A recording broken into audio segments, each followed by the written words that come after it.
Magkikwento lang ako ng konting karanasan ko as a Shopee seller. So, nung around March 2022, nag-open ako ng Shopee store ko. So, konting-konti lang ang paninda ko noon, more on yarns lang talaga.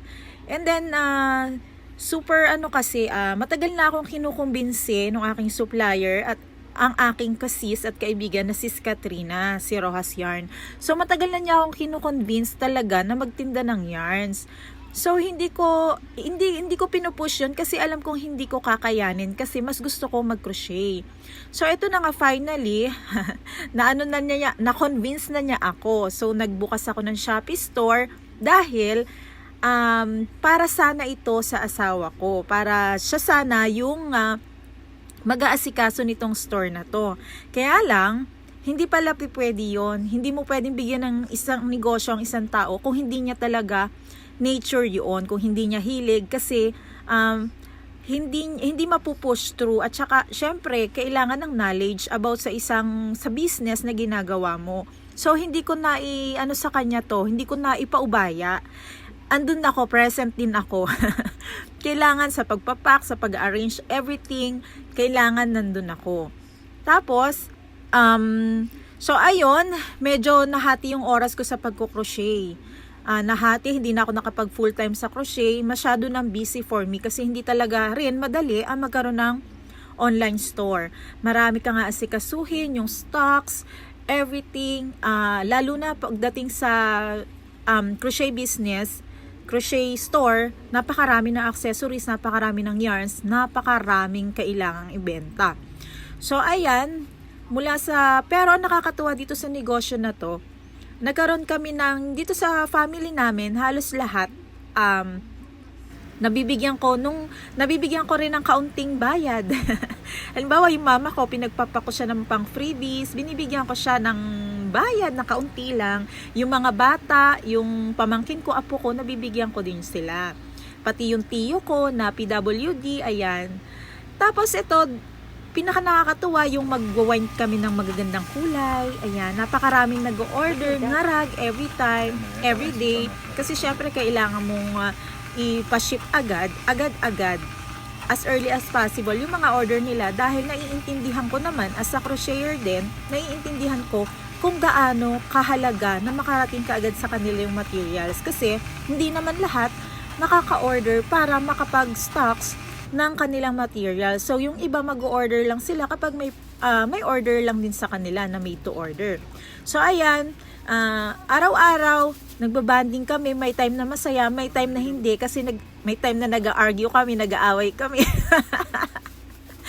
Kasi, syempre, yung asawa ko, supportive naman niya sa mga ginagawa ko, pero syempre, hindi naman lahat, araw-araw, sa lahat ng pagkakataon, araw-araw, yung mood niya is up to this, di ba? Ako, syempre, kahit anong gawin ko, anytime, any day, yung mood ko nandito sa business na to because this is what I do, this is what I love.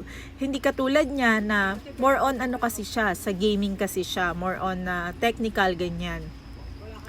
So, may mga time talaga na nag-i-struggle kami na nagkakaroon kami ng small fight, habang naggaganito kami, but it's okay, nalalagpasan naman namin. And then nasisettle din namin yun. Syempre kasama naman sa relationship yan, either nagninegosyo kayo or wala kayong ginagawa, mag-aaway at mag-aaway din talaga kayo. So dumarating sa time na napakarami ng order. Noon, kapag may 10 order lang sa akin, tuwan-tuwa na ako. Pero kapag dumating na siya ng 40 plus, kinakabahan na ako kasi ang hirap. Napakahirap. So dumating din sa time na end of the story na ng Shopee store namin. Ayan, ang ganda ng background ng namin, labas. Ang daming may bilao, may basahan. Napakasipag ng mga rider namin. Sa JNT at saka sa Shopee Express, napakasipag, napakababait. Halos berks na namin yung mga yan. So, nung time na nalalapit na yung pagsasarado ko ng Shopee store, mamaya ako sasabihin bakit, medyo nakakalungkot. Nakakalungkot din dahil yung mga nakasanayan mo, nakagawian mo ay mababago. So, eto, yung mga reviews sa shop ko, hindi ko ito nababasa, honestly. Hindi ko na po siya nababasa araw-araw sa sobrang dami kong ginagawa. Gumagawa ako syempre ng mga pausuhin natin, yung mga crochet projects. Gumagawa ako ng tutorial, gumagawa ako ng mga samples, and then inaasikaso ko yung mga stocks. Hindi ko na sila nababasa, so nakakalungkot. Ang ginawa ko, in-screenshot ko na lang lahat ng mga yan, ganyan, tapos sinave ko sa isang folder na para at least may souvenir kasi wala na eh.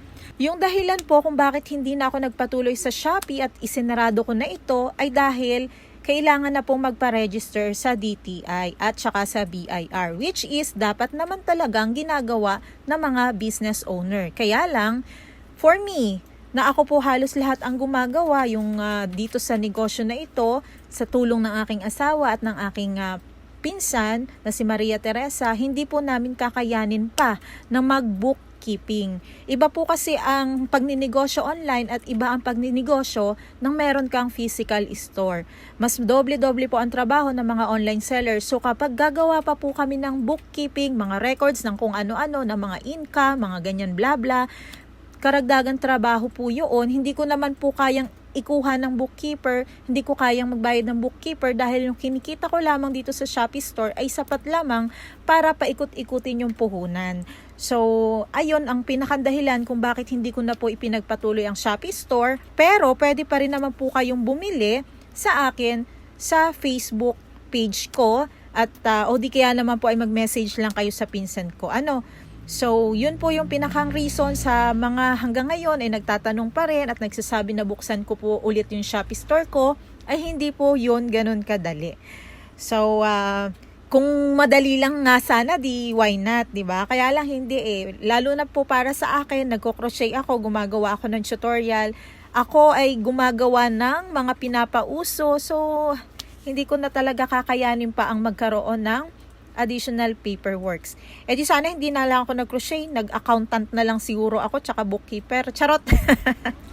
I-chika ko na rin pala ito sa inyo. So nung Christmas, nagkaroon ako ng pagkakataon para mabigyan ng regalo, kaunting regalo yung mga rider natin. Kasi syempre, kasama natin sa business niya, kumbaga business partner natin sila, napakahalaga ng papel nila para sa atin. So nabigyan ko sila ng kaunting regalo at plano ko nga sana sa susunod na Pasko bigyan sila ng helmet at sa susunod na Pasko ay motor naman. Pero syempre charot lang yon.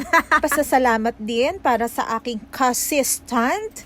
Ayan, napakalaking bagay ang ginampanan nila dahil sila ang mag-asawa ang nag-wind ng ating magagandang yarn. Maraming salamat sa inyong lahat at maraming salamat sa lahat ng sumuporta sa akin sa buong taon ng pag-Shopee seller ko. At syempre, salamat pa rin sa mga sumusuporta hanggang ngayon kay Madam Charot. Goodbye and God bless!